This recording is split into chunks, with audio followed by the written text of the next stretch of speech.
Okay great, thank you for recording. Thank you. Okay so let us start. हमने दो system के बारे में अभी तक में समझा है। एंड देखिए, बॉडी की जैसे बात की अभी, जैसे किसी ने किडनी सिस्टम, किडनी का नाम ले लिया था सिस्टम के अंदर, एंड विश्वास rightly pointed out that that is actually an organ.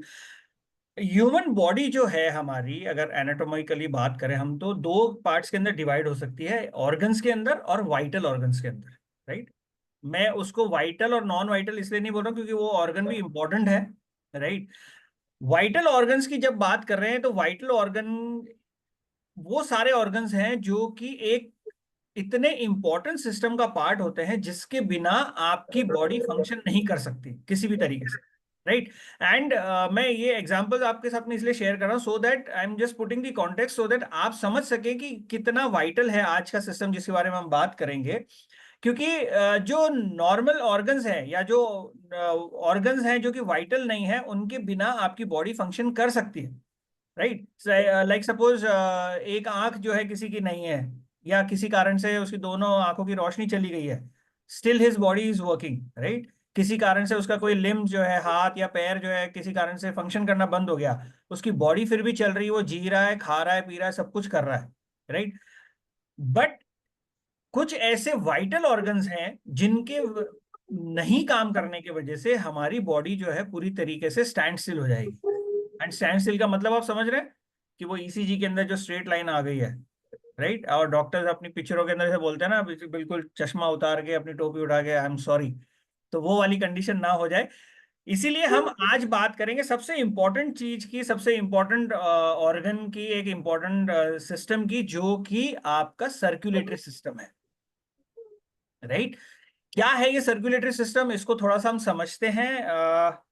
मैंने पीपीटी प्रिपेयर किया है सिंपल फॉर्म के अंदर, so that it is helpful for everybody. एक minute, so please let me know once is visible to everyone.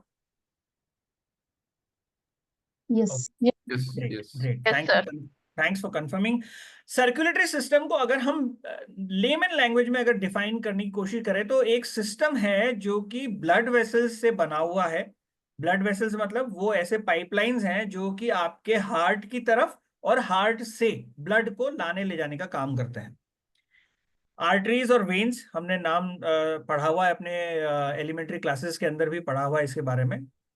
Basically हमें पता भी है कि आर्टरीज जो है वो आपके हार्ट से प्योर ब्लड जो है, ऑक्सीजनेटेड ब्लड जिसके अंदर ऑक्सीजन है, वो ब्लड आपके बॉडी के वेरियस पार्ट्स के अंदर लेके जाते हैं, वेरियस ऑर्गन्स के पास लेके जाते हैं, जहां से वो ऑर्गन्स अपने काम की चीजें उस ब्लड के अंदर से यूटिलाइज करते हैं, right. And while going back to the heart, veins जो है वो काम करती है ट्रांसपोर्टेशन का वहां पर, जो कि डीऑक्सीजनेटेड ब्लड हम जिसको बोलते हैं, कॉमन लैंग्वेज में इम्प्योर ब्लड भी बोल सकते हैं वैसे तो, but deoxygenated is a right term. Deoxygenated blood जो है उसको वापस हार्ट की तरफ लेके जाते हैं, सो दैट वो एक साइकिल कंप्लीट हो जाए उसकी, और वो फिर से प्योर होकर, वो ब्लड जो है प्यूरिफिकेशन होकर वापस से ऑर्गन्स के अंदर पहुंचना शुरू हो जाए with oxygen, right. Circulatory system की बेसिक बात करें हम तो सिर्फ ब्लड का काम नहीं है, ब्लड का आने जाने का काम नहीं है, सर्कुलेटरी सिस्टम आपके ऑक्सीजन मॉलिक्यूल्स को भी कैरी करता है। जैसे मैंने कल आपको बताया था कि ब्लड जो है वो बहुत इंपॉर्टेंट है, वो आपके ब्रेन में जब पहुंचेगा, क्योंकि ब्रेन का आपका फूड क्या है, सिर्फ ऑक्सीजन मॉलिक्यूल्स ही तो है, तो इसलिए ऑक्सीजन को कैरी करना, आप जो भी खाना खा रहे हैं उसके अंदर जो भी न्यूट्रिशनल पॉइंट ऑफ व्यू से जो भी चीजें हैं, जो न्यूट्रिएंट्स हैं उस खाने के अंदर, विटामिन है, मिनरल्स है, प्रोटीन है, फैट्स है, कार्बोहाइड्रेट्स है, जो भी न्यूट्रिएंट्स हैं, वो आपके इस ब्लड के अंदर, आपके जो ये सर्कुलेटरी सिस्टम है इसका काम है अपने अलग अलग ऑर्गन्स के पास, अलग अलग बॉडी पार्ट्स के पास पहुंचाना, और हॉर्मोन्स का, राइट, रिमूवल का काम भी करते हैं, वेस्ट रिमूवल का। इसको समझते हैं हम सर्कुलेटरी सिस्टम को। Basically circulatory system is made up of 4 pillars, जिसमें सबसे पहले है हार्ट, उसके बाद है ब्लड, उसके बाद है आर्टरीज और वेन्स, 3 और 4 मैंने ऐसे लिख रखे, they run parallelly, arteries and veins. Heart basically एक सिंपल लैंग्वेज में हम बोले तो एक मस्कुलर ऑर्गन है, और आपका जो मुट्ठी है आपके मुट्ठी के साइज के बराबर का होता है। अब कोई ऐसा ना सोचे कि उसकी अगर हथेली बिल्कुल ही छोटी है तो उसका हार्ट बिल्कुल छोटा होगा, ऐसा नहीं है। But scientifically it is term, medically it is term कि आपकी जो फिस्ट है, फिस्ट बोलते हैं इसको मुट्ठी को, इसके साइज के बराबर आपका हार्ट जनरली होता है, राइट। ब्लड अगर हम बात करें तो चलिए इसके बारे में हम आगे आगे डिटेल में एक एक बात करते रहेंगे, so that we can save some time as well. I hope this is यहां तक सबके लिए क्लियर है, हमने जो बेसिक बात की है अभी इसके अंदर। हार्ट की अगर अपन बात करें, दुनिया का, जैसे दुनिया के अंदर बहुत सारे वो आश्चर्यचकित करने वाले चीजें बनी हुई है ना, वंडर्स ऑफ द वर्ल्ड, जिसके अंदर यूनिवर्स के अंदर सबसे वंडरफुल एंड सबसे अमेजिंग जो ऑर्गन है वो है आपका हार्ट। वो आपके इस संसार में आने से पहले चालू हो जाता है, ठीक है, और उसके बंद होते ही वो इस चीज का प्रमाण है कि अब आप इस संसार के अंदर नहीं हो। Let me repeat once again, आपके संसार में आने से पहले वो चालू हो जाता है, और उसके बंद होने का मतलब ये हुआ कि ये इस बात का प्रमाण है कि अब आप इस संसार के अंदर नहीं हो, राइट।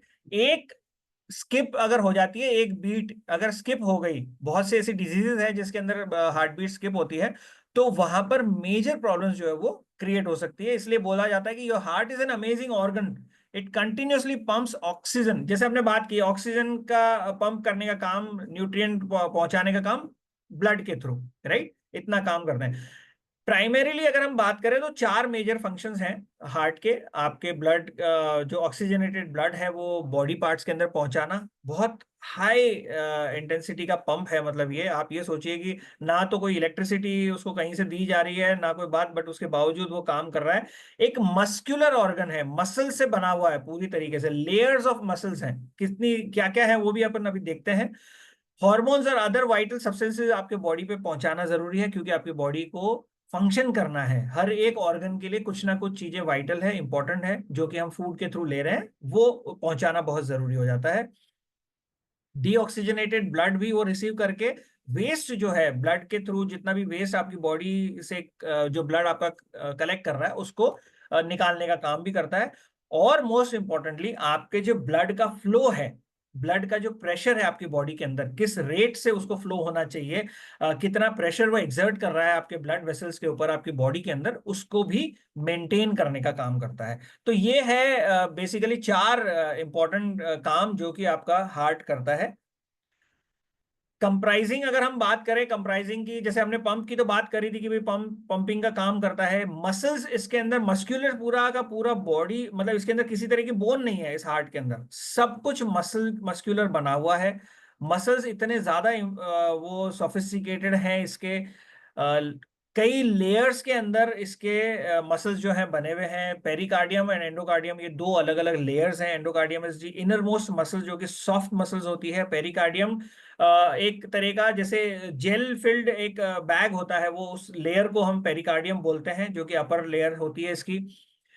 वेंट्रिकल्स और एट्रिया इसके पार्ट है। वेंट्रिकल्स मतलब इसके ये मानिए आप जो कलेक्शन के या जो पार्टीशन, क्योंकि ह्यूमन हार्ट जो है वो 4 पार्ट्स के अंदर डिवाइड होता है, अपर वेंट्रिकल, लोअर वेंट्रिकल, इस तरह से अपर हिस्सा अलग है और लोअर अलग है। वहां पे जो कलेक्शन पॉइंट्स हैं ब्लड का, उनको वेंट्रिकल्स बोलते हैं। कोरोनरी सिस्टम मतलब इसके अंदर जो पूरा नेटवर्क है आर्टरीज और वेन्स का, कोरोनरी टर्म जो है वो कोरोना से आया, कोरोना मतलब जो किंग है, तो इसीलिए कोरोनरी सिस्टम जो है वो हार्ट से रिलेटेड होता है सारा का सारा। When we are terming coronary, that means it is related to the heart, right.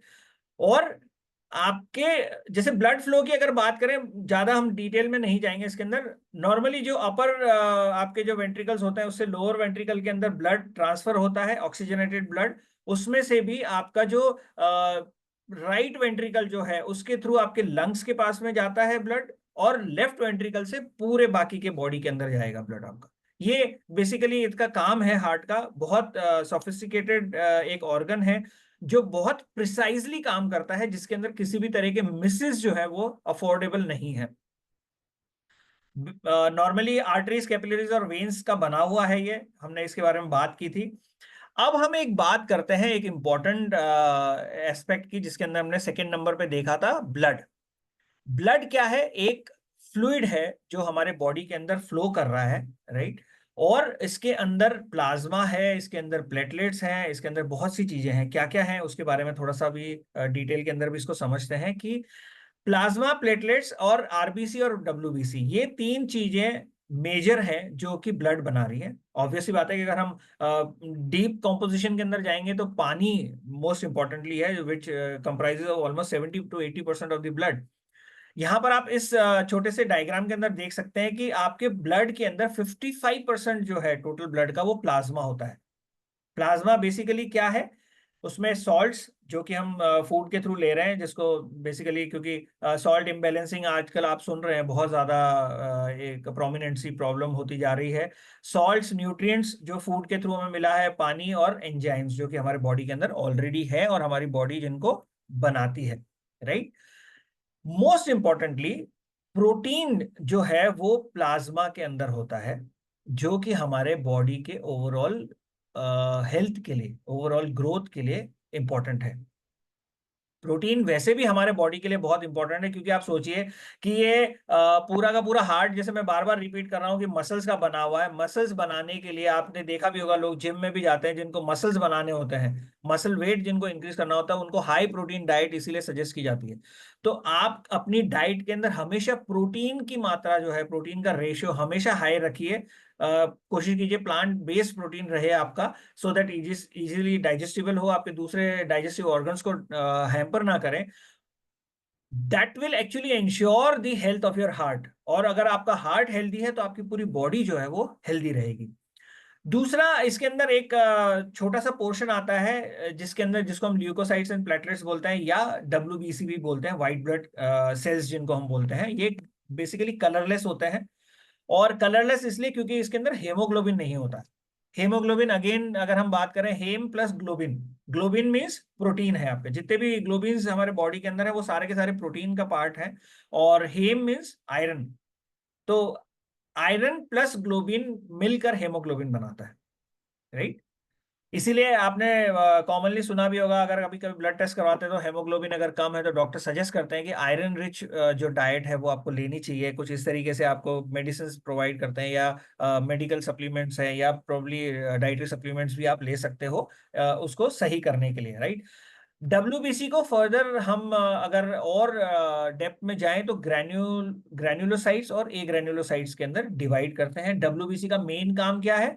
आपके ओवरऑल जो इम्यूनिटी है, या आपके ओवरऑल जो बॉडी की जो डिफेंस सिस्टम है, रोग प्रतिरोधक क्षमता जिसको हम बोलते हैं, उसको बैलेंस करने के लिए, उसको मेंटेन करने के लिए काम आता है डब्ल्यूबीसी, राइट। प्लेटलेट्स की अगर अपन बात करें, अभी जैसे बहुत सा अभी सीजन इस तरीके का है, डेंगू मलेरिया वगैरह का है, जिसके अंदर प्लेटलेट काउंट लोगों के बहुत ड्रास्टिकली गिर जाते हैं। एंड कई बार कंडीशंस भी ऐसी आ जाती है जहां पर उनको प्लेटलेट्स जो है वो इन्फ्यूज करवाना पड़ता है, एक्सटर्नल इन्फ्यूजन के थ्रू उनको मतलब देना पड़ता है। छोटे से डिस्क शेप के होते हैं ये, जो कि ब्लड फ्लो को रेगुलेट करते हैं। अगर आपकी बॉडी का कहीं भी, जैसे हमें कहीं चोट लग गई, तो वहां पर ब्लड को पहुंचाने का काम, मतलब उसको ब्लड को फटाफट वहां पहुंच जाए, वो इंश्योर करता है आपके ब्लड प्लेटलेट्स। क्यों? क्योंकि वहां पर क्लॉटिंग को हेल्प करता है आपका प्लेटलेट जो है, वो क्लॉटिंग को काउंट हेल्प करता है। अगर आपके ब्लड प्लेटलेट जो है वो काउंट उसके कम होने लग गए अगर ब्लड के अंदर, तो you are at a high risk, जहां पर आपके ब्लड जो है वो ब्लड का लॉस होना शुरू हो जाएगा, और ब्लड के लॉस को आप रोक नहीं पाओगे जल्दी से, राइट। अगेन जो कि हमारे ब्लड का एक बहुत इंपॉर्टेंट हीरो है, रेड राइडिंग हुड, जैसे आपने रॉबिन हुड वगैरह इस तरीके से सुना होगा। तो हमारे ब्लड का सबसे बड़ा हीरो है रेड ब्लड सेल्स, एरिथ्रोसाइट्स भी जिनको हम बोलते हैं। और सबसे इंपॉर्टेंटली इसलिए क्योंकि आयरन रिच है, जैसे मैंने ऊपर भी आपको बताया, इसलिए हेमोग्लोबिन बोलते हैं उसको। इसके अंदर प्रोटीन होता है, जो वो प्रोटीन जो हमने डाइट के थ्रू लिया है, वो अपने बॉडी फंक्शंस के थ्रू ब्रेक डाउन होकर ब्लड में जाकर, ब्लड से डिसॉल्व होकर अलग अलग ऑर्गन्स के पास में जाता है। तब वो ऑर्गन्स अपना अपना दिन भर का जो खाना है उनका पूरा हो रहा है, और वो फंक्शन कर रहे हैं वो सारे के सारे, राइट। ये सबसे ज्यादा मात्रा के अंदर पाए जाते हैं हमारे ब्लड के अंदर, और उनका मेन फंक्शन क्या है? हमारे ब्रेन तक, हमारे बॉडी के अलग अलग ऑर्गन्स तक, अलग अलग पार्ट्स तक ऑक्सीजन को ट्रांसपोर्ट करने का है, राइट। जितने भी टिश्यूज हैं हमारे बॉडी के अंदर, जितने भी ऑर्गन्स हैं, वहां तक ले जाने का। और मोस्ट इंपॉर्टेंटली अगर हम बात करें ब्लड की, जैसे यहाँ पर एक चीज important, I want you to take a note, कि आपके बॉडी वेट का 8% जो है वो आपके बॉडी के अंदर ब्लड होगा। जो भी आपका बॉडी वेट है अभी, उसका 8%, हम बात कर रहे हैं एक हेल्दी बॉडी की, राइट। और ऑन एन एवरेज ये देखा गया है कि 5 से 6 लीटर ब्लड जो है एक बॉडी के अंदर, एडल्ट बॉडी के अंदर होता है। बेसिक है, सारी चीजें बेसिक हम कवर कर रहे हैं आज। Let us move further. कुछ इस तरीके के डिसऑर्डर्स की अगर अपन बात करें, कि ब्लड के अगर डिसऑर्डर्स की थोड़ी सी बात करें, किस तरह की प्रॉब्लम्स हमारे बॉडी के अंदर हो सकती है अगर हम ब्लड के ऊपर ज्यादा ध्यान नहीं दें, तो बेसिकली हम सारे के सारे कॉमन टर्म्स मैंने उठाए हैं जो हमने सुने भी हैं। एनीमिया, जिसके अंदर रेड ब्लड सेल्स की कमी हो जाएगी, रेड ब्लड सेल्स के अगर कम हो गया तो हमारे बॉडी के अंदर ऑक्सीजन का फ्लो जो है वो कम हो जाएगा, लंग्स के अंदर थोड़ी सी प्रॉब्लम आनी शुरू हो जाएगी, and further on drilling down उसके अंदर आगे कुछ ना कुछ इश्यूज शुरू हो जाएंगे। एक एंटी फॉस्फोलिपिड सिंड्रोम होता है, वो इसलिए होता है कि वो हमारी बॉडी गलती से एंटीबॉडीज जो है वो क्रिएट करना शुरू कर देती है। आप ये सब तो सब लोग जानते हैं, कॉमन टर्म है एंटीबॉडीज। हमारी बॉडी केपेबल है एंटीबॉडीज बनाने के लिए। इसीलिए कहा जाता है कि आपका इम्यून सिस्टम अगर स्ट्रांग होगा तो आपकी बॉडी कोई भी एक्सटर्नल फोर्स होगा, एक्सटर्नल फोर्स एज इन कोई वायरल अटैक है, कोई बैक्टीरियल अटैक है, इस तरीके से अभी जैसे सीजन चेंजिंग के अंदर फ्लू हो जाता है लोगों को, वायरल हो जाता है, प्रॉब्लम्स वगैरह हो जाती है, आपकी बॉडी का इम्यून सिस्टम जो है वो इतना सोफिस्टिकेटेड है और इतना मतलब अप टू द मार्क होता है कि वो उससे लड़ सकता है, प्रोवाइडेड अगर वो इम्यून सिस्टम आपका हेल्दी रहे, राइट। और इम्यून सिस्टम के अंदर आपके एंटीबॉडीज जो है वो हेल्दी रहे। ब्लड क्लॉट्स जेल की तरह फॉर्मिंग हो जाता है, हमने हमें कभी चोट लगती है, अब बचपन में तो बहुत लगती थी हम सभी को, उस टाइम पे हम देखते थे कि थोड़ी देर के अंदर उसके ऊपर एक अलग सी जेल सी परत जो है वो जम गई है। बेसिकली उसका काम यही है कि वो हमारे बॉडी से ब्लड के लॉस को रोकने का काम करता है। थ्रोम्बोसिस जो है वो बन जाता है उसके अंदर। थ्रोम्बिन अगेन एक प्रोटीन है जो कि ब्लड के अंदर प्रेजेंट होता है, जो क्लॉटिंग के लिए हेल्प करता है। हेमोक्रोमेटोसिस एक अलग चीज है जिसके अंदर आयरन अगर बहुत ज्यादा हो गया, कच्चा पालक वगैरह जो बहुत ज्यादा लोग खाने की वो कोशिश करते हैं ना, leafy vegetables, although it is good for your health, लेकिन एक्सेस ऑफ एनीथिंग वो आपके लिए हमेशा डेंजरस रहेगा, राइट। तो वो एक लाइफ थ्रेटनिंग कंडीशन हो जाती है, लिवर की डिजीज या प्रॉब्लम्स वगैरह हो जाते हैं। हेमोफीलिया अगेन एक रेयर जेनेटिक ब्लड डिसऑर्डर है। ल्यूकेमिया, हमें सबको पता है कि एक ऐसी बीमारी है जिसका इलाज अभी भी दुनिया ढूंढ रही है, कैंसर, राइट। एंड इसके अंदर एक स्पेसिफिक है चाइल्डहुड कैंसर, चाइल्डहुड ल्यूकेमिया हम जिसको बोलते हैं। उसमें यहाँ पर एक चीज I want you to note down, इस एक इस तरीके का ब्लड कैंसर है जो कि वाइट ब्लड सेल्स और बोन मैरो दोनों को इंपैक्ट करता है, राइट। चलिए मूविंग फर्दर, हम देखते हैं इसके अंदर, अगर इसके अंदर हम बात करें कि इंपॉर्टेंट कंपोनेंट्स, आप जैसे हमने छोटी छोटी सी बातें की अभी, ऑब्वियस सी बात है कि हम रेगुलरली अगर नहीं करवा रहे तो करवाना चाहिए। रेगुलरली हम अपनी ब्लड रिपोर्ट्स वगैरह करवाते हैं, एटलीस्ट एवरी 6 मंथ्स आपको अपनी ब्लड रिपोर्ट वगैरह करवानी चाहिए। तो उसके छोटे छोटे कंपोनेंट्स है, उसके बारे में थोड़ा सा हम समझ लेते हैं। Vishwas, is it good to cover these small points as well? Yes yes please sir. Okay okay. तो हम उसके अंदर देखते हैं एक सीबीसी रिपोर्ट। डॉक्टर को जब भी अभी आप फ्लू हो जाएगा या अभी अभी जो सीजनल बीमारियां हो जाएगी, डॉक्टर सबसे पहले रिपोर्ट के अंदर लिख लेगा ईएसआर करवा लीजिए, सीबीसी करवा लीजिए, और इस तरीके से आपके ब्लड रिपोर्ट जो है वो करवानी बहुत ज्यादा जरूरी है, सीआरपी करवा लीजिए, right. CBC is the complete blood count, जिसके अंदर आपका व्हाइट ब्लड सेल्स और आपके red blood cells plus platelets का काउंट जो है वो कितना है, उसका एक फिगर आ जाता है, जिनके स्टैंडर्ड्स बने हुए हैं, और उनको जब उन स्टैंडर्ड्स के अगेंस्ट में जब कंपेयर किया जाता है तो उसके थ्रू जो फिजिशियन है या जो आपका ट्रीटिंग डॉक्टर है वो इवेल्युएट कर पाता है कि आपकी ओवरऑल हेल्थ अभी किस तरीके की है, राइट। और वो ये चेक भी कर सकता है according to the quantity of those RBCs and डब्ल्यूबीसीज कि आप कहीं ल्यूकेमिया या एनीमिया जैसे प्रॉब्लम्स के शिकार तो नहीं हो रहे हैं। Early detection is also possible. WBC का काउंट अगर बहुत ज्यादा हाई हो गया तो that means it indicates the presence of an infection. Low count अगर होगा तो ल्यूकेमिया या हेपेटाइटिस या आर्थराइटिस जैसी प्रॉब्लम्स जो है उनकी तरफ ये इशारा करता है देन फर्दर आपको स्पेसिफिक टेस्ट और डॉक्टर्स जो है वो रेकमेंड कर सकते हैं इसके लिए। आरबीसी अगेन, अगर ये अबोव और बिलो दोनों ही चीजें हैं, अगर नॉर्मल रेंज से ऊपर या नीचे दोनों में है, तो ये कुछ मेडिकल इंडिकेशंस जो है, कॉम्प्लिकेशंस की तरफ इशारा करते हैं, उसके बेसिस पर डॉक्टर जो है वो आपको ट्रीट करते हैं। हेमोग्लोबिन टेस्ट अगेन, हम सबको पता है हेमोग्लोबिन टेस्ट इंपॉर्टेंट है। रेंज होती है हेमोग्लोबिन की बिटवीन 13 to 18। फीमेल्स में अलग रेंज है, अलग उनके स्टैंडर्ड्स हैं, लेवल्स हैं। मेल्स के अंदर अलग स्टैंडर्ड्स हैं depending upon the BMI and depending upon the body structure and everything. ये भी इसलिए इंपॉर्टेंट है कि बेसिकली तो एनीमिया को ये हम टेस्ट करने के लिए करते हैं, लेकिन अगर आपका हेमोग्लोबिन जो है बिलो द लेवल है, बिलो द रिक्वायर्ड लेवल है, तो उसके अंदर बहुत सी चीजें जो है वो गवर्न करती हैं। आप अगर मान लीजिए आपको किसी तरह का फ्लू है या किसी तरह की वायरल प्रॉब्लम वगैरह, इन्फेक्शन वगैरह अगर हो गया है, आप मेडिसिन अगर ले रहे हैं तो वो 3 दिन का 4 दिन की मेडिसिन में काम नहीं चलेगा, अगर आपका आयरन लेवल जो है, आपका हेमोग्लोबिन अगर लो है तो न्यूट्रिएंट्स जो है आपके बॉडी के ऊपर जो इनका इम्पैक्ट होना चाहिए था वो नहीं होगा। बहुत टाइम लगेगा हीलिंग के अंदर, हीलिंग की प्रोसेस जो है वो आपकी डिले हो जाएगी। एक इसके अंदर एमसीवी आता है, मीन कॉर्पस्कुलर वॉल्यूम। बेसिकली ये क्या होता है कि आपके आरबीसी का एवरेज वॉल्यूम निकाला जाता है, और यदि ये नॉर्मल रेंज से बाहर है तो ये क्रॉनिक सिंड्रोम की तरफ आपका मतलब इशारा करता है। कुछ अलग मेडिकल कंडीशंस भी है। Anaemia is one of the simplest condition जिसके तरफ वो इशारा कर सकता है। इसके अलावा मीन कॉर्पस्कुलर हेमोग्लोबिन टेस्ट भी होता है। ये अगेन इंडिकेट करता है एनीमिया के लिए भी, लेकिन मोस्ट इंपॉर्टेंटली मैल न्यूट्रिशन की तरफ इंडिकेट करता है। अगर कोई बंदा बोलता है मैं तो बहुत अच्छा खाता हूं लेकिन फिर भी मेरे को बहुत ज्यादा कमजोरी है, और मैं आई डोंट फील गुड, है ना, एक वो फील गुड फैक्टर नहीं आता है, मैं अपने पसंद का खाना भी खा लेता हूं तब भी नहीं आता है, डॉक्टर्स उस टाइम पे उनको सजेस्ट करते हैं कि आप एक एमसीएच भी करवाइए, so that they can identify whether the nutrition is being absorbed in the body or it is being excreted directly, right? Platelet count, again हमने प्लेटलेट्स के बारे में पढ़ा ही था पीछे वाली स्लाइड के अंदर, कि अगर ये हाई काउंट है तो ये बहुत ज्यादा इंडिकेट करता है कैंसर और एक हाईली इन्फेक्शियस डिजीज की तरफ। वेरेज अगर ये लो है तो ये एक अलार्मिंग सिचुएशन हो जाती है, क्योंकि अगर वूंड की कंडीशन हो गई, किसी तरह की चोट की कंडीशन हो गई, तो सीवियर ब्लीडिंग जो है वो शुरू हो जाएगी, और आपके जो हीलिंग है, जो थ्रोम्बोसिस जिसको हम बोलते हैं, वो उसके अंदर डीले हो जाएगा।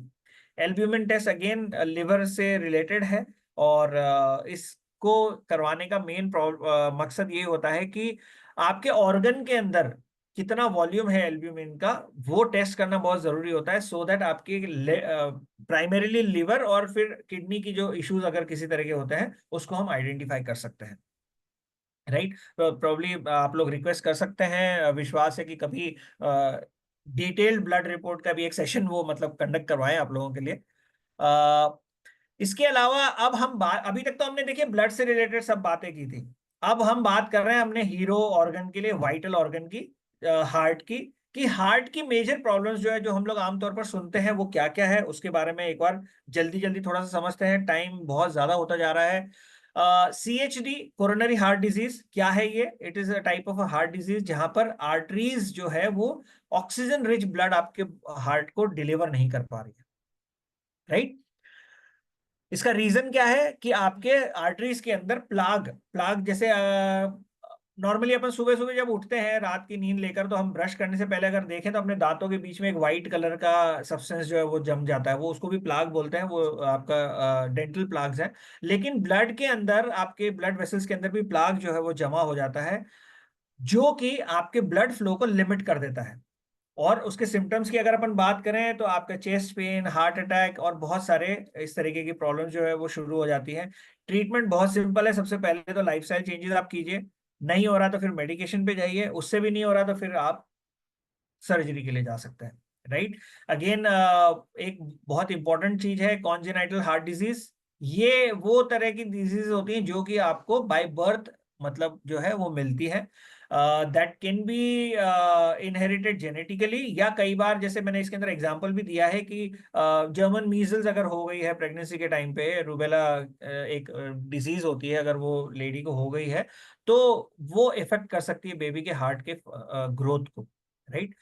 सिम्टम्स नॉर्मली हार्ट बीट जो है वो बहुत एक अलग तरीके की उसकी आवाज आती है, और आपकी ब्रीदिंग जो है वो थोड़ा सा अनइजीनेस आप फील करना शुरू करोगे। हाइपोटेंशन मतलब कि लो ब्लड प्रेशर आपको शुरू हो जाएगा, राइट। और ऑक्सीजन की लेवल्स कम हो जाएगी, तो आपको हाइपोएक्सीमिया हो जाएगा। हाइपोएक्सीमिया का मतलब अगर लो ऑक्सीजन की लेवल अगर लो हो गई तो आप बहुत ज्यादा लेथार्जिक फील करोगे, आपको नींद आ रही होगी, बिल्कुल आप अनकॉन्शियस भी होने की कंडीशन रहोगे, और स्किन का कलर भी आपका चेंज होना शुरू हो जाएगा।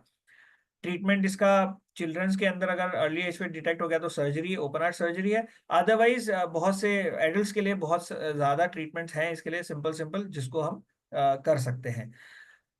छोटा सा एक एग्जांपल, मतलब एक हार्ट अटैक और जो सडन कार्डियक अरेस्ट जिसको बोलते हैं, क्योंकि कॉमनली लोग हार्ट अटैक और कार्डियक अरेस्ट को दोनों को एक ही समझते हैं।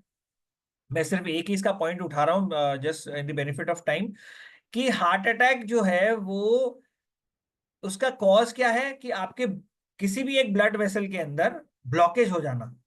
एंजियोग्राफी जब करते हैं तो पता चलता है किसी एक पर्टिकुलर आपकी उसके अंदर 90% ब्लॉकेज है, किसी में 55% है, किसी के अंदर 70% है।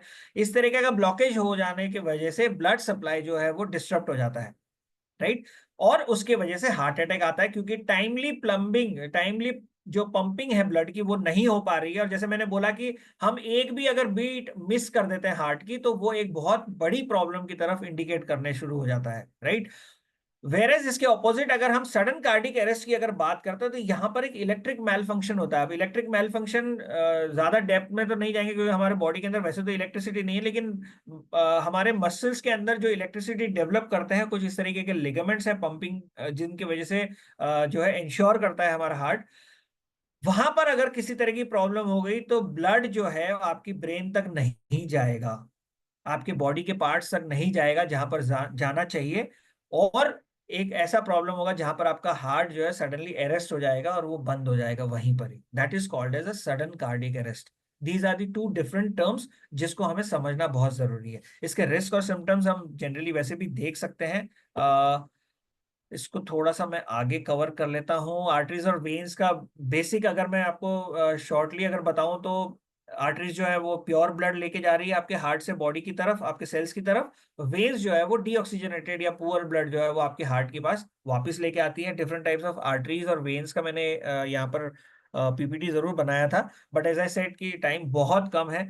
और आर्टरीज का काम है आपके ब्लड के प्रेशर को मेंटेन करना, स्टेडी रखने का काम है उनका। जबकि वेन्स का काम क्या है कि आपके हार्ट को जितना ब्लड वापस से चाहिए उतना कोशिश करके वहां पर पहुंचाने की कोशिश करना, पंपिंग के लिए जितना इंपॉर्टेंट है, राइट। और आर्टरीज जो है वो एक्सपांशन और कॉन्ट्रैक्शन के थ्रू इंश्योर करते हैं कि आपके ब्लड का फ्लो कंटिन्यूस रहे। बहुत सारे आर्टरीज और वेन्स के अंदर जो जिनको हम बोलते हैं वैस्कुलर डिजीजेस, वो बहुत सारे हैं। प्राइमरीली अगर हम दो को कवर करते हैं आज, कोलेस्ट्रॉल और ब्लड प्रेशर, इनके बारे में थोड़ा थोड़ा सा एक एक दो दो लाइन के अंदर समझ लेते हैं। एक इंपॉर्टेंट पॉइंट यहाँ पर यह है कि eating healthier and exercising more can help with many vascular disease. Vascular disease को हम प्रिवेंट कर सकते हैं अगर हम अच्छा खाना और अगर अच्छी एक्सरसाइज जो है वो रोज कर रहे हैं तो। कोलेस्ट्रॉल हम सबको पता है किस तरीके का होता है, एक वैक्स लाइक प्रोडक्ट है जो कि हमारे सेल्स के अंदर इंपॉर्टेंट होता है, जो प्रेजेंट होता है ऑलरेडी। और मोस्ट इंपॉर्टेंटली हमारे बॉडी को जितने कोलेस्ट्रॉल की जरूरत है, जितनी मात्रा की, वो हमारी बॉडी खुद बनाती है। अब जो कोलेस्ट्रॉल बाद में पाया गया हमारे ब्लड रिपोर्ट के अंदर, जिसकी वजह से हमारे कार्डियोवैस्कुलर इश्यूज खड़े हुए हैं, वो हमने खरीद के खाए हैं उन कोलेस्ट्रॉल्स को, मांग के अपने बॉडी के अंदर उनको डाला हुआ है, जिसके वजह से प्रॉब्लम्स होती है। और हाई कोलेस्ट्रॉल अगर होता है तो फैटी डिपॉजिट्स हो जाते हैं आपके ब्लड वेसल के अंदर, और आपके ब्लड फ्लो को, जैसे नॉर्मली पाइपलाइंस हम देखते हैं घर के अंदर क्लॉग हो जाती है तो पाइप पानी फ्लो नहीं होता है, वो उसी तरीके से यहाँ पर है सिस्टम। और जब एक सर्टेन टाइम के बाद में जब ब्लॉकेज इतना ज्यादा हो जाएगा कि ब्लड का फ्लो नहीं हो पा रहा है इवनली, तो आपको हार्ट अटैक या स्ट्रोक की प्रॉब्लम जो है वो हो सकती है, राइट। बॉडी के अंदर कोलेस्ट्रॉल जो है वो प्रोटीन्स के साथ में जो है वो पाया जाता है, जिसको हम लिपोप्रोटीन बेसिकली बोलते हैं। दो तरह के लिपोप्रोटीन की बात करते हैं यहाँ पर, एलडीएल जिसको बैड फैट भी बोलते हैं, बैड कोलेस्ट्रॉल बोलते हैं, और एचडीएल जिसको गुड कोलेस्ट्रॉल बोलते हैं। एलडीएल बेसिकली अगर ज्यादा हो गया आपके बॉडी के, आपके ब्लड के अंदर, तो वो आपके आर्टरीज के ऊपर चिपक जाएगा और उसके जो पैसेज है ब्लड का उसको छोटा कर देगा, नैरो कर देगा, तो आपका ब्लड प्रेशर की प्रॉब्लम भी शुरू होगी, क्योंकि ऊजिंग होएगा ब्लड का वहां पर, और एक टाइम के बाद में ब्लड का फ्लो रुक जाएगा। एचडीएल अगेन, जो एक्सेस कोलेस्ट्रॉल है उसको उठाकर आपके बॉडी में, ब्लड में जो एक्सेस कोलेस्ट्रॉल है उसको उठाकर आपके लिवर के पास ले जाता है कि भैया इसका खात्मा कर दो, राइट। एक और विलन है इन तीनों के अंदर, दोनों के साथ साथ में, जो कि छुपा हुआ होता है, वो है ट्राइग्लिसराइड। बहुत ज्यादा अगर ट्राइग्लिसराइड आपके बॉडी के अंदर है तो that means you are at a high risk of a heart disease. Okay.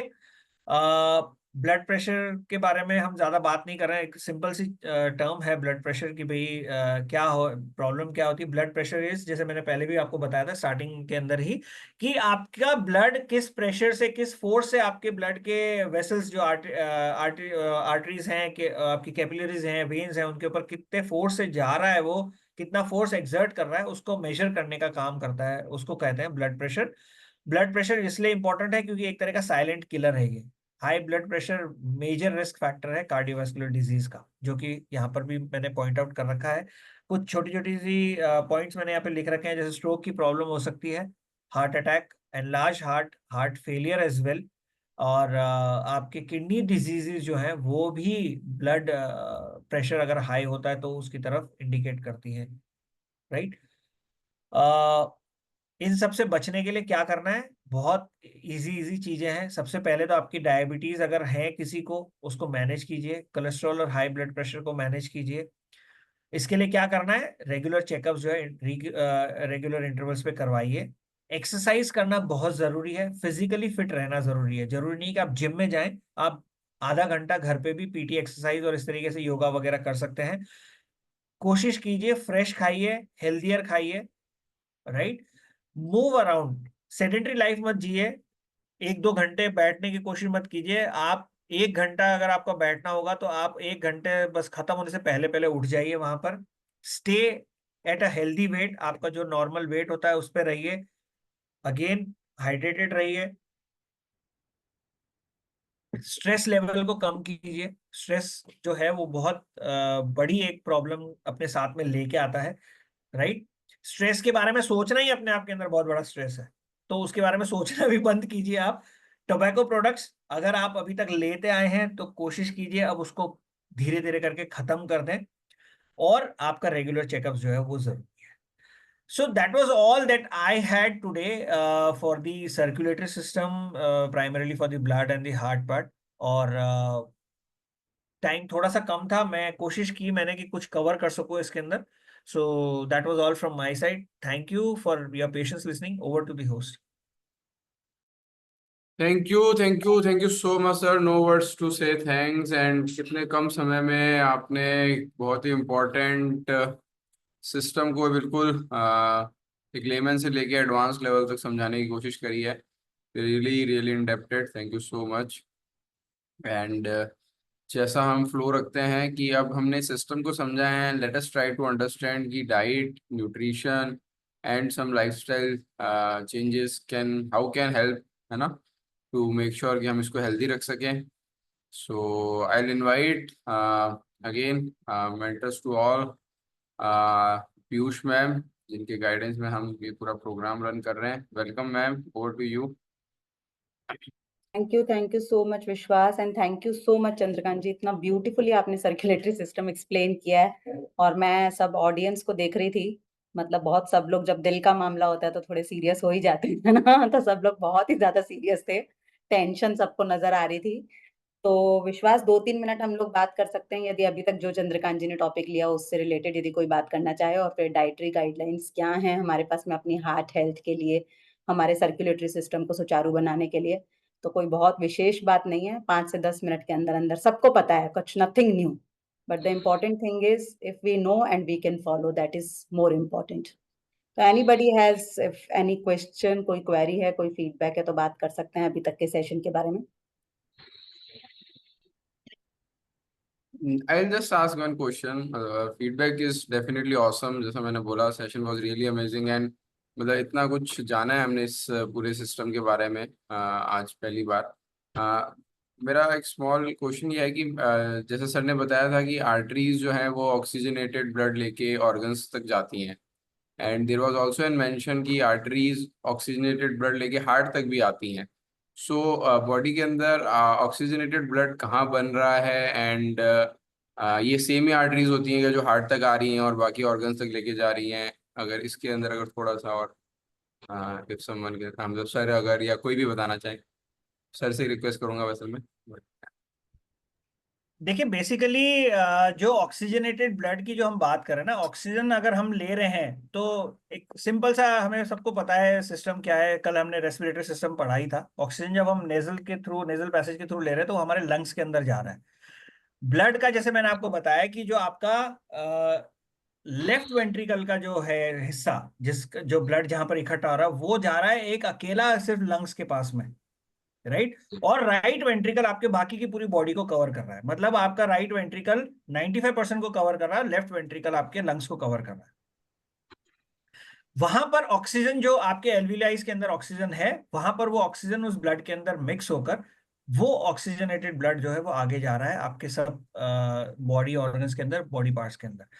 अब जो एक बात आती थी कि भाई ये आर्टरीज जो है वैसे तो ऑक्सीजनेटेड ब्लड ही कैरी कर रही है, एक वेन ऐसी होती है, एक आर्टरी ऐसी है जो कि डीऑक्सीजनेटेड ब्लड वापस लेके आती है हार्ट के पास में। जबकि डीऑक्सीजनेटेड ब्लड का लाने का काम किनका है? वेन्स का। लेकिन एक ऐसी आर्टरी भी है जो कि डीऑक्सीजनेटेड ब्लड कलेक्ट करके लेके आती है, राइट। तो इन डेप्थ के अंदर बहुत बड़ा मतलब नो आई ये कैन है, अंडरस्टैंड दैट, बहुत यस नेटवर्क यस, है ये, ठीक है। जिसको हमको और अगर सोफिस्टिकेटेडली समझना है तो probably we will require one more session on this. नहीं, but I think this make sense, thank you so much. ठीक है। ओके ग्रेट, आई थिंक है ना। तो बेसिकली हम लोग समझ पा रहे हैं। और कोरोनरी आर्टरी डिजीज के बारे में जो बात की, तो देखिए मतलब आर्टरीज क्या कर रही हैं, हर एक ऑर्गन तक, हर एक सेल तक जो है वो oxygenated blood, the blood which is full of oxygen supply. कल सीमा जी ने बताया था कि सारे सिस्टम्स बहुत ही इंट्रिकेटेड हैं। सीमा जी ने कल बताया था कि कैसे नेजल पैसेज के थ्रू हम लोगों ने ऑक्सीजन ली और उस ऑक्सीजन को लंग्स तक तो पहुंचा दिया। अब इन लंग्स को, अब वैसे लंग्स के अंदर इतनी पंपिंग कैपेसिटी होती तो शायद हार्ट की जरूरत नहीं थी, लेकिन लंग्स के पास में जो है वो जो ऑक्सीजन आई है उसको बाकी के body from head to toe सारे पार्ट में पहुंचाने के लिए एक बड़ा पंप चाहिए था। तो that pumping action is being done by heart. तो लंग्स से पहले जो है वो सारा का सारा प्योर ब्लड, जिसको टेक्निकली ऑक्सीजनेटेड ब्लड कह रहे हैं, वो हार्ट के लेफ्ट हैंड साइड के अंदर आ रहा है। फिर लेफ्ट हैंड साइड से जब नीचे वाला जो लेफ्ट वेंट्रिकल है वो बहुत प्रेशर के साथ में इतना पुश कर रहा है कि वो फिर जो है वो आर्टरीज सारी की सारी अलग अलग आपकी आंख तक आ रही है, ब्रेन तक आ रही है, टिप से लेकर टो तक, सब तक तो वहां तक लेके जा रही है। और फिर वापस से सीमा जी ने कहा था वहां पे सेल्यूलर रेस्पिरेशन हो रहा है। जब वो ऑक्सीजन पहुंच जा रही है हमारी हर एक सेल के अंदर तो वहां से हमें एनर्जी मिल रही है। और जब हमें एनर्जी मिल रही है तो carbon dioxide as a by product बन रही है। तो उस CO2 को भी तो वापस लंग्स तक पहुंचाना है ना, ताकि हम एक्सेल कर सकें। तो बीच में वापस से वो CO2 जो है वो सारी वेन से कलेक्ट हो करके जो है वो हार्ट के पास में आ रही है। That is right hand side के अंदर। लेफ्ट हैंड साइड के अंदर हमारा सारा प्योर ब्लड है, राइट हैंड साइड के अंदर हमारा इम्प्योर ब्लड है। और इस तरीके से आप समझ सकते हैं कि पूरा लंग्स, हार्ट और हमारे सारे के सारे बॉडी का सेल्यूलर पार्ट जितना भी है वो पूरा उसकी ब्लड वेस्कुलर सप्लाई किस तरीके से इंटरकनेक्टेड है। तो digestive system, respiratory system, circulatory system, they all are very very interconnected systems. और अल्टीमेटली जो हमने बात की कि ब्रेन के थ्रू ये सारी सिग्नलिंग हो रही है, तो कोई भी आर्टरी जो ब्रेन के पास में ब्लड लेकर के जा रही है, भगवान ने करे उसके अंदर ब्लॉकिंग हमने कर दी, तो ब्रेन तक जब वो ऑक्सीजन ही नहीं पहुंची तो ब्रेन की सेल्स ही सेल्यूलर रेस्पिरेशन में एंटर नहीं हुई। तो ब्रेन को भी तो काम करने के लिए एनर्जी चाहिए ना। तो ब्रेन को वो एनर्जी ही नहीं मिली, तो ब्रेन को जो मैसेज पहुंचाना था, इंफॉर्मेशन देनी थी हार्ट को कि आप पंप करो, तो ब्रेन ने वो इंफॉर्मेशन ही ब्लॉक कर दी अपने पार्ट पे। तो हार्ट ने काम नहीं किया, इसलिए हेंस ब्रेन ने भी काम नहीं किया। और स्ट्रोक की जो हमने प्रॉब्लम की, कोरोनरी आर्टरी एक ऐसी आर्टरी है जो हार्ट से हमारे सारे आर्टरीज जो है वो अपने हर एक बॉडी पार्ट को ऑक्सीजनेटेड ब्लड दे रही है। तो हार्ट को भी वापस से एक कोरोनरी आर्टरी है जो ऑक्सीजनेटेड ब्लड दे रही है। तो यदि उस कोरोनरी आर्टरी के अंदर ब्लॉकेज आ जाती है तो अगेन हार्ट को जब ऑक्सीजनेटेड ब्लड खुद के लिए नहीं मिल रहा है तो उसके पास में बहुत सारा, लेकिन आज मैंने विश्वास को कोई शेयर दिया हुआ है, not to use for himself but to use for team. तो हार्ट वो चीटिंग नहीं कर सकता। तो कोरोनरी आर्टरी के थ्रू जो ऑक्सीजनेटेड ब्लड हार्ट के पास में जा रहा है, that is going to give energy to the heart. फिर हार्ट को जब आपकी कोरोनरी आर्टरी के अंदर ब्लॉकेज है तो आपका हार्ट फंक्शनिंग नहीं कर पाएगा।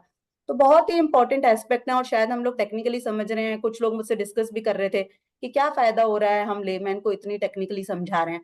लेकिन सीरियसली स्पीकिंग कि मैं हर किसी की आंखों में चमक देख पा रही थी कि हमारी छोटी छोटी हम छोटी छोटी केयर और छोटी छोटी केयर फ्री एटीट्यूड की वजह से हम अपनी इतनी बड़ी बड़ी चीजों को कितना नुकसान पहुंचा दे रहे हैं। यदि ये अवेयरनेस हमें शुरू से ही, मुझे तो कई बार लगता है स्पेशली कोरोना के टाइम में मुझे लगा बायोलॉजी पढ़ने का फायदा ही क्या हुआ, एक इंजेक्शन तक नहीं लगा पाई मैं। तो मतलब एक ये प्रैक्टिकल एस्पेक्ट्स हैं, ये हर आदमी को, आप बायोलॉजी के हैं नहीं है, आपकी बॉडी कैसे काम कर रही है। हम लोग कह रहे हैं कि सबसे बड़ी रिस्पॉन्सिबिलिटी हमारी है कि हम अपनी केयर करें, तो हम अपनी बॉडी को तो समझें। तो ये सेशंस मुझे लगता है हर किसी की लाइफ के अंदर आगे आने वाले टाइम के अंदर बहुत ही बड़े कंट्रीब्यूटर होंगे, और हमारा जो फिट इंडिया का कैंपेन है, हमारा जो मिशन है, उसको आगे बढ़ाने में हमें बहुत बहुत ज्यादा मदद करेंगे।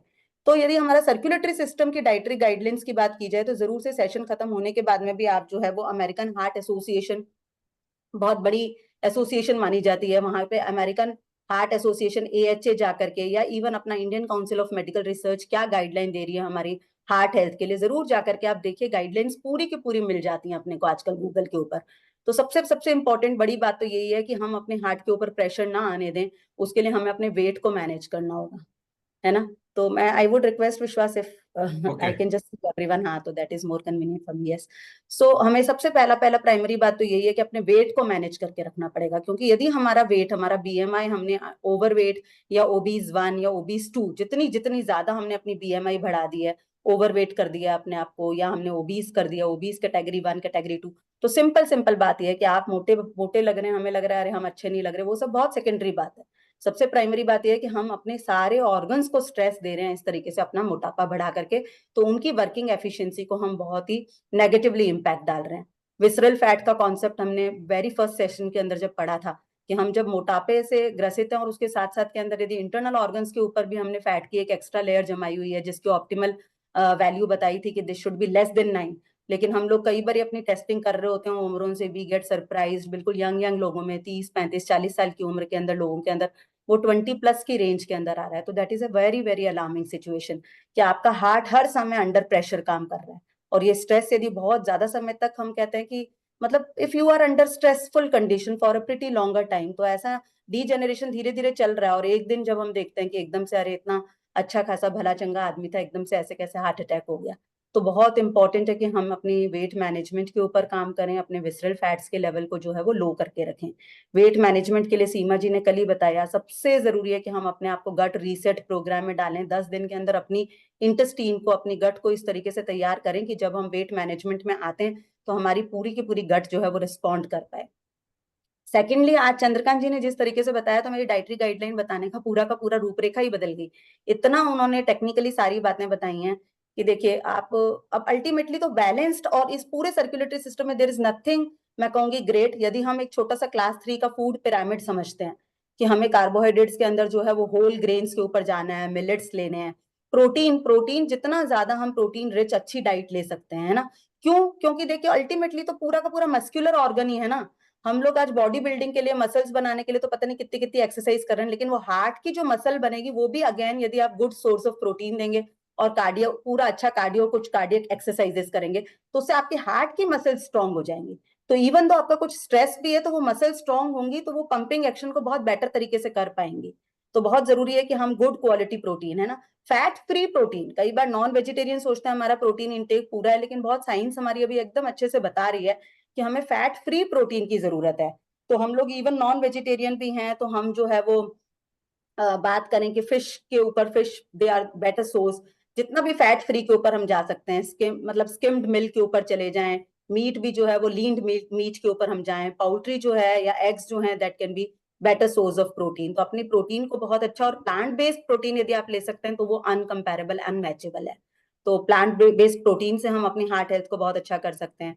सेकेंडली, अभी जो चंद्रकांत जी ने बताया कि प्लैक्स जिस तरीके से जमा हो जाते हैं, तो वो कहाँ से जमा हो गए?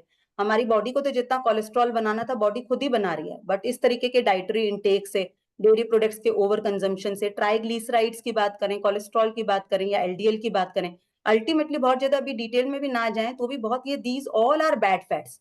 सैचुरेटेड फैट्स जो हम ले रहे हैं, समोसे, कचौड़ी, पराठे, या तला भुना, या पैकेज्ड फूड, या कैंड फूड, इन सब के अंदर कितना कितना अनवांटेड हम लोग जो है वो सैचुरेटेड ट्रांस फैट्स ले रहे हैं। तो इसको यदि हम अवॉइड करके हम गुड फैट के ऊपर, HDL के ऊपर शिफ्ट हो सकें, तो that can be simply received from walnut से मिल सकता है आपको, बादाम से मिल सकता है, अच्छे फ्रूट्स वगैरह हम खा करके जो है वो बेसिकली जो है इन सबको इंश्योर कर सकते हैं। ओमेगा 3 की जब आप बात करेंगे तो ओमेगा 3 कहीं पे आप बस ओमेगा 3 टाइप करिए, ओमेगा 3 के अंदर आप देखिए बेस्ट सोर्स क्या हो सकता है, सालमन, मैकरल, ट्यूना, ये कुछ फिशेज हैं जो कि बहुत अच्छा सोर्स है। तो यदि हम लोग वेजिटेरियन है तो मैं तो हाईएस्ट रेकमेंड करती हूँ, कोई एक सप्लीमेंटेशन आप स्टार्ट करना चाहते हैं तो अपने आप को ओमेगा 3 दीजिए, अपने परिवार को ओमेगा 3 दीजिए। इससे ज्यादा हार्ट हेल्थ मतलब ब्रेन हेल्थ मतलब आपके सारे ऑर्गन्स की हेल्थ, यानी आपका वेस्कुलर सिस्टम, यदि आपका आर्टरीज के अंदर आपने प्लाक जमा दिया, जिसको कम करने का दो ही तरीके हैं, पहली बात तो जमने ना दें, जमा दिया है तो फिर ओमेगा 3 के अंदर बहुत अमेजिंग कैपेसिटी है कि फिर इस तरीके के प्लाक्स को वो कट कर देता है। तो आपको अपने बीपी आने वाले टाइम में हाइपरटेंसिव नहीं होना है, आपको अपने ब्लड प्रेशर को रेगुलेटेड रखना है, तो ओमेगा 3 एक बहुत बहुत अच्छा सप्लीमेंटेशन हो सकता है। देन उसके बाद में चंद्रकांत जी ने छोटी छोटी बातें की थी जिनके अंदर मिनरल्स और वाइटामिन इतने, हाँ, और प्रोटीन को लेना इसलिए भी जरूरी है क्योंकि अल्टीमेटली पूरी फिजियोलॉजी हम समझेंगे, मेटाबॉलिक पाथवे में स्ट्रक्चर तो सारा प्रोटीन का बना ही है, फंक्शनली भी बिना एंजाइम्स के कुछ नहीं हो रहा, और enzymes, all enzymes except only a few, ribozymes are the only exception, otherwise आप देखेंगे सारे एंजाइम्स ही प्रोटीन है। तो जब आपका डाइटरी इंटेक प्रोटीन का पूरा होगा तो आपके वो मेन एंजाइम्स बाहर भी वाले गेट एफिशिएंट। में। हाँ जी, विश्वास, यू आर ऑन। यस, तो एंजाइम्स भी बनाने के अंदर आपको प्रोटीन हेल्प करेगा। एंड देन अभी जो पूरी फंक्शनिंग हमने देखी, डब्ल्यूबीसीज आपको प्रोटेक्ट करने वाली हैं, डब्ल्यूबीसीज एंटीबॉडीज की बात की है क्या, इम्यूनोग्लोब्युलिन्स हैं, तो वो ग्लोब्युलिन प्रोटीन भी आपका डाइटरी प्रोटीन इनसफिशिएंट होगा तो डब्ल्यूबीसी नहीं बन पाएंगे। सारे स्ट्रक्चर हमारे जो है प्रोटीन से मिलकर बने हैं, तो प्रोटीन को हम पूरा रखें। और लास्ट के अंदर हम लोग बात करेंगे कि अपने मिनरल्स और वाइटामिन को पूरा रखना है, स्पेशली यदि हम सर्कुलेटरी सिस्टम की बात कर रहे हैं। तो बहुत अच्छे से प्रकाश डाला चंद्रकांत जी ने कि हमको अपने सीबीसी कितनी हर 6 महीने में करवाना चाहिए, साल भर में जरूर करवा लेना चाहिए। हम ब्लड रिपोर्ट्स की जो बात कर रहे हैं तो आपके एमसीएच लेवल्स और आपके एमसीवी लेवल्स बहुत अच्छे इंडिकेटर हैं कि कहीं आप मेल नरिश तो नहीं है। अभी विटामिन बी और मतलब बी 12 की, folate that is vitamin B 9 की इंपॉर्टेंस बहुत अच्छे तरीके से चंद्रकांत जी ने जैसे बताया। आरबीसी के फॉर्मेशन के लिए भी आरबीसी आपको हर दिन बनानी है, मतलब 120 दिन ही है उनका स्पैन, 120 दिन के बाद में वो अपने आप उनकी डेथ हो जाती है और नई बननी पड़ती है। तो आपकी नई आरबीसीज नहीं बन पाएंगी यदि आपका विटामिन बी सफिशिएंट नहीं है। तो आपका विटामिन बी सफिशिएंट नहीं होगा तो आपको आरबीसीज नहीं होंगी, आरबीसीज नहीं होंगी तो आप समझ रहे हैं आरबीसीज के अंदर ही तो हीमोग्लोबिन है, तो आपका ऑक्सीजन कैरिंग कैपेसिटी कम हो जाएगी, फटीग रहने लगेगा, एनीमिया हो जाएगा। तो अपने आप को एनीमिक नहीं रखना है, अपने को क्रोनिक फटीग वगैरह डिसऑर्डर से बचाना है, अपने आर्टीरियल सिस्टम को अच्छे से वर्किंग में रखना है। तो बहुत जरूरी है मिनरल्स और वाइटामिन, दैट इज एक मल्टी मिनरल मल्टीविटामिन का इंटेक करते रहें, और डाइट के अंदर बहुत सारे फ्रूट्स वेजिटेबल्स को शामिल करें। तो फ्रूट्स वेजिटेबल्स इनके लो ग्लाइसीमिक इंडेक्स हैं। एक छोटा सा फंडामेंटल याद रखिए कि आपको किसी भी फ्रूट को देखना है तो बस आप देख लीजिए उसका ग्लाइसीमिक इंडेक्स कैसा है, हाइपर ग्लाइसीमिक और लो ग्लाइसीमिक मतलब हाइपोग्लाइसीमिक। हाइपो मतलब कम, हाइपर मतलब ज्यादा। तो जो मैंगो वैंगो जो मीठे फल हैं उनको अवॉइड करके आप यदि ऑरेंजेस ले सकते हैं, आप ग्रेप्स ले सकते हैं, तो ये सारी चीजें जो हैं आपकी हेल्थ के अंदर बहुत अच्छा रोल प्ले कर सकती हैं। एंड बहुत बहुत स्ट्रिक्ट डोंट्स हैं for circulatory system which are, yes 9:20 हुए, आई थिंक 1-2 मिनट और बात कर सकते हैं। जैसे कि हाई कैलोरी फूड, तो हाई कैलोरी फूड जो है वो कैलोरीज काउंट करना जरूर सीखिए। हम लोगों को कई बार पता ही नहीं चलता, हम सोचते हैं अरे क्या हुआ, एक पिज्जा की स्लाइस ही तो खाई थी, क्या बात हो गई। तो उसके अंदर कितनी कैलोरीज और उसको बर्न करने के लिए आपको कितने किलोमीटर चलना पड़ेगा या कितना कार्डियो करना पड़ेगा, यदि ये कैलकुलेशन आपको समझ में आ गई तो सीरियसली स्पीकिंग बहुत कुछ हम अपनी बॉडी के साथ में अच्छा कर पाएंगे। पैकेज्ड फूड के अंदर सोडियम कंटेंट भी बहुत ज्यादा हमारी हार्ट हेल्थ के लिए, ब्लड वेस्कुलर सिस्टम को जब हम पढ़ेंगे तो अल्टीमेटली ब्लड प्रेशर जो है वो आर्टरीज की साइज के ऊपर तो डिपेंड कर ही रहा है, लेकिन ब्लड का भी कॉन्सेंट्रेशन यदि गड़बड़ हो जाता है, जो कि मेजरली हम लोग सोडियम कंटेंट बहुत ज्यादा होता है हमारी डाइट के अंदर, जैसे ही आप कोई कैंड फूड ले लेते हैं या पैकेज्ड आइटम्स ले लेते हैं, तो इवन दो कई बार हमको पैकेज मतलब लेबलिंग को भी मैं विश्वास से रिक्वेस्ट करूंगी कि बहुत अच्छे पॉडकास्ट हैं हमारे पास में कि how to read the labels, तो वो भी जरूर जो है हमारे पार्टिसिपेंट्स के साथ में शेयर करें। कई बार लिखा होता है कि this is low sodium content जो है वो आपका पैकेज्ड फूड है, लेकिन वो डाइटरी रिकमेंडेशन जितनी होती है उससे बहुत ज्यादा होता है। लो मतलब इन जनरल उस रेसिपी के अंदर जो इंग्रेडिएंट्स जितने डलते हैं उसके कंपैरेटिवली वो कम है, बट जो जनरली बोलते हैं 1500 मिलीग्राम से ज्यादा तो आपको खाना ही नीचे नमक, मतलब 1500, 2300 इज दी ठीक है हाईएस्ट, बट 1500 ऑप्टिमली आपको 1500 mg से ज्यादा नमक नहीं खाना चाहिए, विच इज लाइक आपका एक छोटी चम्मच नमक। तो ऊपर से जब हम नमक ऐड कर करके खा रहे होते हैं तो this is an invite for the hypertension. तो इस तरीके की चीजों से डोंट्स में हमेशा जो है वो saturated fats, canned food, package food, high calorie food, इसको हम जो है वो अवॉइड करें, और अपनी कुकिंग मेथोडोलॉजी के ऊपर जरूर जरूर ध्यान दें। अगेन आई विल रिक्वेस्ट विश्वास की यदि हम लोगों की लाइफ के अंदर तो जब से हमारे कुकिंग यूटेंसिल्स आए हैं जिसमें हमने लो बिल्कुल क्या जीरो ऑयल कुकिंग अपने घर के अंदर स्टार्ट कर दी है, तो डे टू डे के अंदर जब भिंडी, बैंगन, फूल गोभी इस तरीके की सब्जियों में पहले हमें लगता था कि तेल डालना तो जरूरी है, that is not contributing anything to your taste, but maybe your utensils designing is in such a way that you need to opt for those mediums. तो यदि उस तरीके की हेल्दी कुकिंग को हम सीख सकें, तो इस तरीके से ओवर एंड ऑल जो हमारा फूड पिरामिड है उसको प्रॉपर तरीके से समझ के अपने वेट को ऑप्टिमाइज करके और अपनी लाइफ के अंदर से स्ट्रेस को खत्म करके हम अपने हार्ट की बहुत अच्छी देखभाल कर सकते हैं। और दिल चंगा तो जग चंगा, है ना? दिल अच्छा है तो सब कुछ अच्छा है। Wish you all good luck, सबके दिल सलामत रहें, सबके दिन सलामत रहें। Thank you so much Vishwas, over to you. Awesome, awesome, awesome. Thank you so much, ma'am. So we are open for any question and answers. And till the time हमारे पास question आ रहे हैं, I will quickly like to share a live testimonial from my family of my younger brother, है ना, जहाँ पे जो ma'am ने बात की थी कि किस तरह से जब वेट को हम मैनेज करते हैं तो हमारी जो कार्डियोवैस्कुलर हेल्थ है वो बहुत इम्प्रूव होती है। So I just quickly share on screen. आप देख रहे हैं स्क्रीन पे, he is Nitesh, chartered accountant हैं और जैसा मैंने बोला माय यंगर ब्रदर, इनका वेट हमने हेल्प किया इनको to go from 92 to 75। It took around 6 months, but it the weight was not the important thing. मैं यहाँ पे हाईलाइट क्या करना चाह रहा हूँ, जो आप रिजल्ट्स देख रहे हैं यहाँ पे, right, it was just not the weight loss but a remarkable shift in his health matrix. Nitesh triglyceride dropped from 170 to 54, and LDL, which is the bad cholesterol, it improved from 109 to 94, and VLDL cholesterol decreased from 34 to 10. You know, VLDL मतलब कि आपका liver health को, if I'm not wrong, it signifies कि अगर आपका VLDL ज़्यादा है मतलब liver related concern भी हो सकते हैं। So we really take pride in not just doing a weight loss kind of a thing, but healthy weight loss जहाँ पे आपके सारे जो parameters हैं वो improve होते हैं throughout the journey. So जी, now हाँ जी, शशि, डॉक्टर शशि जी एंड महेंद्र जी कुछ बात करना चाह रहे हैं?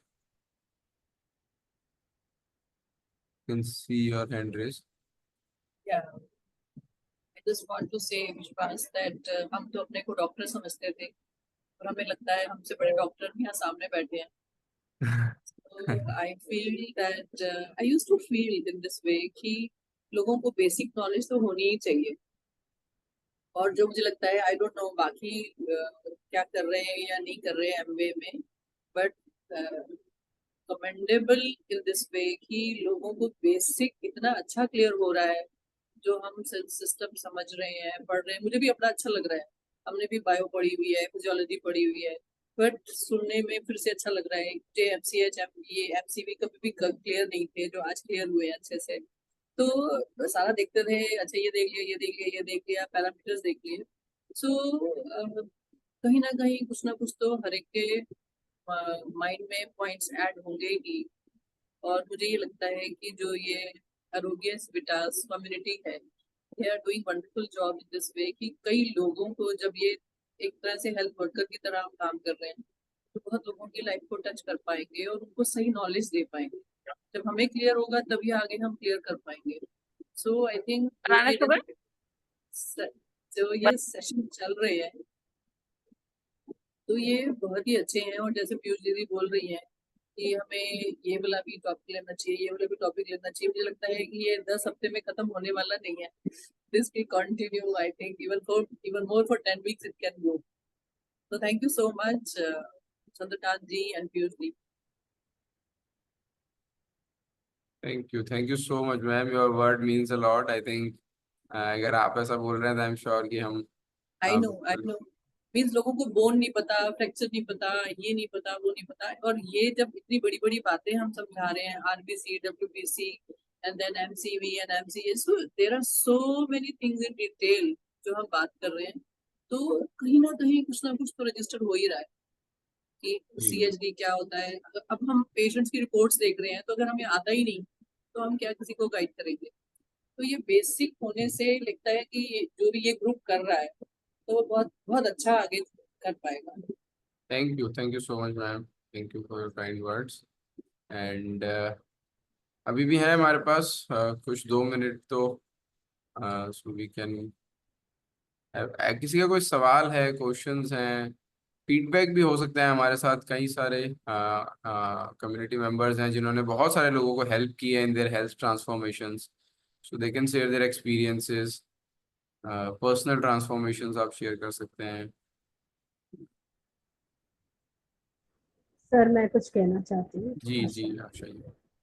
सर कल और आज के सेशन में एक पहले ये नहीं पता था कि लिवर का क्या फंक्शन है एक्चुअली, तो अभी लिवर का फंक्शन इतना इम्पोर्टेंट हो गया है। I think liver control so many things, और हमारा जो डाइजेशन में इतना बड़ा रोल है, और उसके साथ साथ ये जो ट्राइग्लिसराइड्स को कंट्रोल करने में भी इसका इतना बड़ा रोल है। वो सब देखा तो हमें लगा कि लीवर जो है इसको मामूली नहीं समझना चाहिए। Liver is very very important organ of our body, which has a very important role to play in our body mechanism, metabolism, whatever you say. तो ये पता चला। Thank you so much Asha ma'am. एक छोटा सा question मैं आप सभी लोगों से पूछना चाहता हूँ, बस आई वुड रिक्वेस्ट जितने भी डॉक्टर्स यहाँ पर है वो प्लीज अभी अटेम्प्ट ना करें। कि हार्ट के बारे में हमने बहुत कुछ सुना, बहुत कुछ पढ़ा, पहले भी सुना हुआ है। क्या आपका heart fraction of a second के लिए रुकता है क्या? Yes sir. बस डॉक्टर्स नहीं बोलेंगे। डॉक्टर नहीं हूँ, रुकता है। व्हेन वी स्नीज हमारा हार्ट रुकता है for that second. Great great great great. Thank you सब सो मच, सबका थैंक नहीं यू सो रुकता है, जिस कोई मच। बीमारी है जिसमें वो रुकता है।